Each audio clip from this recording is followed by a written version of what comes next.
नमस्कार दोस्तों, जम्मू कश्मीर में एक फेज की वोटिंग हो चुकी है और दूसरे फेज की तैयारियां चल रही हैं, जबकि हरियाणा में एक फेज में 5 अक्टूबर को सभी सीटों पर वोट डाले जाएंगे। इस बीच महाराष्ट्र और झारखंड में जल्द ही चुनावी बिगुल बजने वाला है, जिसके लिए चुनाव आयोग यानी कि इलेक्शन कमीशन ऑफ इंडिया ने तैयारियां शुरू कर दी हैं। चुनाव आयोग की टीम इसी सप्ताह झारखंड और महाराष्ट्र का दौरा कर दोनों राज्यों में विधानसभा चुनावों की तैयारियों की समीक्षा करने वाली है। इंडियन एक्सप्रेस की रिपोर्ट के अनुसार सूत्रों ने बताया कि मुख्य चुनाव आयुक्त राजीव कुमार और अन्य चुनाव आयुक्त ज्ञानेंद्र कुमार और सुखबीर सिंह संधू की सदस्यता वाली समिति 23 से 24 सितंबर को झारखंड का दौरा करेगी। इसके बाद चुनाव आयोग की टीम 27 और 28 सितंबर को 2 दिवसीय दौरे पर महाराष्ट्र जाएगी। झारखंड विधानसभा का कार्यकाल 5 जनवरी 2025 को खत्म हो रहा है, जबकि महाराष्ट्र विधानसभा का कार्यकाल 26 नवंबर तक है। इस हिसाब से चुनाव उस तारीख से पहले पूरे होने चाहिए। हालांकि चुनाव आयोग यानी कि इलेक्शन कमीशन ऑफ इंडिया ने अभी तक कोई फैसला नहीं लिया है, लेकिन सूत्रों का कहना है कि झारखंड और महाराष्ट्र में चुनाव एक साथ होने की संभावनाएं हैं। पिछले चुनाव में चुनाव आयोग ने महाराष्ट्र और हरियाणा विधानसभा चुनाव एक साथ कराने का फैसला किया था, लेकिन इस बार हरियाणा और जम्मू कश्मीर चुनाव की घोषणा करते हुए चुनाव आयोग ने महाराष्ट्र चुनाव एक साथ नहीं कराने का फैसला किया। आपको बता दें कि जम्मू कश्मीर चुनाव के लिए 3 चरणों में मतदान 18 सितंबर को शुरू हुआ था, जबकि अगले 2 चरण 25 सितंबर और 1 अक्टूबर को होने हैं। हरियाणा में 5 अक्टूबर को होगा। दोनों राज्यों में 8 अक्टूबर को वोटों की गिनती होगी।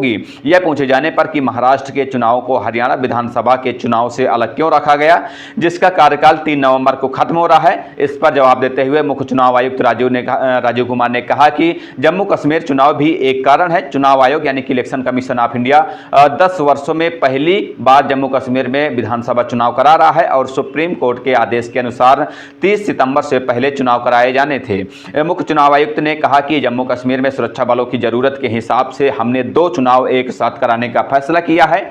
जम्मू कश्मीर में चुनाव की घोषणा करने और चुनाव जारी रहने के दौरान हम दूसरे चुनाव की घोषणा नहीं कर सकते। इसके अलावा भी कई कारण हैं। महाराष्ट्र के कई जिलों में भारी बारिश हुई है। बूथ स्तर के अधिकारियों ने अभी तक अपना पूरा काम नहीं किया है और कई त्यौहार जैसे गणेशोत्सव, पितृपक्ष, नवरात्रि और दिवाली हैं, इन्हें शेड्यूल बनाते समय हमें ध्यान में रखना होगा। आमतौर पर देखा जाता है कि चुनाव आयोग यानी कि इलेक्शन कमीशन ऑफ इंडिया के दौरे के बाद 15 या 20 दिन बाद चुनाव की घोषणा हो जाती है। इसके साथ ही विधानसभा का सत्र खत्म होने से पहले चुनावी प्रक्रिया भी पूरी करनी होती है। इस हिसाब से अक्टूबर के शुरुआती 2 हफ्तों में चुनाव की तारीखों का ऐलान हो सकता है। आपको बता दें कि महाराष्ट्र विधानसभा का कार्यकाल 26 नवंबर को खत्म हो रहा है और समय पर नई विधानसभा के गठन के लिए नवंबर के चौथे सप्ताह तक चुनाव रिजल्ट आना जरूरी है। ऐसे में अगले महीने चुनाव का ऐलान संभव है। वहीं झारखंड विधानसभा का मौजूदा कार्यकाल अभी 5 जनवरी 2025 तक है। बहरहाल इस खबर पर इतना ही। आगे की जो भी अपडेट होंगी हम आप तक पहुंचाते रहेंगे। फिलहाल चलते हैं, मिलते हैं किसी नई खबर के साथ। तब तक के लिए बहुत बहुत धन्यवाद, शुक्रिया।